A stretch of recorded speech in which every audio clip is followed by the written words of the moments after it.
I'm Austin Putnam with FlickDirect talking to Cary Elwes about Stranger Things Season 3. How are you doing this morning, sir? I'm doing great. How crazy does it feel knowing that we're in Season 3 of this thing? Like, it's insane, right? I know. But that's the nature of the show. Yeah.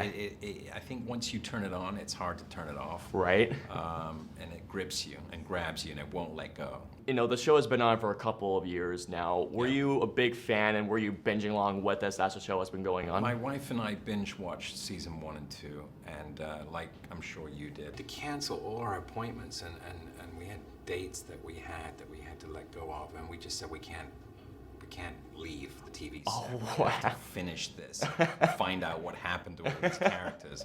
Knowing the show takes place in the 80s this Yes. year, in 1985, of Yeah, course. yeah. How did it feel walking on to the, like, does it feel like you're going into a time machine back into the 80s? Complete time machine. I mean, it was surreal. The attention to detail in the show, as you know, is phenomenal.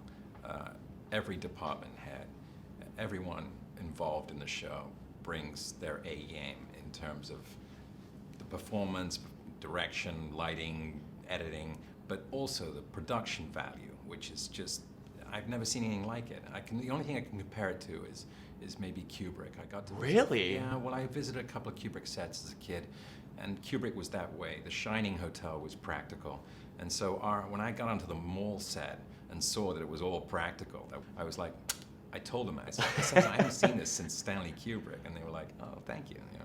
What is your quintessential thing that reminds you of the 80s? Like, when you take a look at it, you think, okay, that's like 80s right crazy there. hair and shoulder pads. And I'm glad they didn't make me wear shoulder pads in this show. I was really grateful for that when wardrobe came to me and went, yeah, and the mayor doesn't have shoulder pads. I'm like, we're good.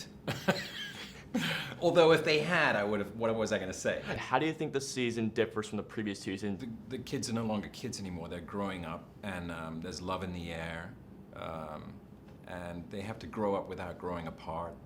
And, you know, we left them thinking that they'd solved a lot of the problems that were afflicting them during season 1 and 2. Right. But obviously we find out that's not the case. And I was gripped as we talked about season 1 and 2, but I've been watching now what they've done with this new season, and somehow the Duffers have outdone themselves. I mean, I don't know how they managed to keep doing it, but they've completely outdone themselves. I think this season will make the first 2 seasons seem pale in comparison. Now, before I go, I have to ask, you have a particular film that's set in the 80s. Is there going to be any mention of Princess Bride by chance in the season? No. Ah, dang it. I know. The movie theater had like movies playing, obviously from that period, and I think Back to the Future was one of them, and I can't remember the others, but yeah, I don't think they wanted to do anything that obvious. Well, thank you so much, Cary. I cannot wait to see how season 3 unravels. so It was a much. pleasure meeting you, sir.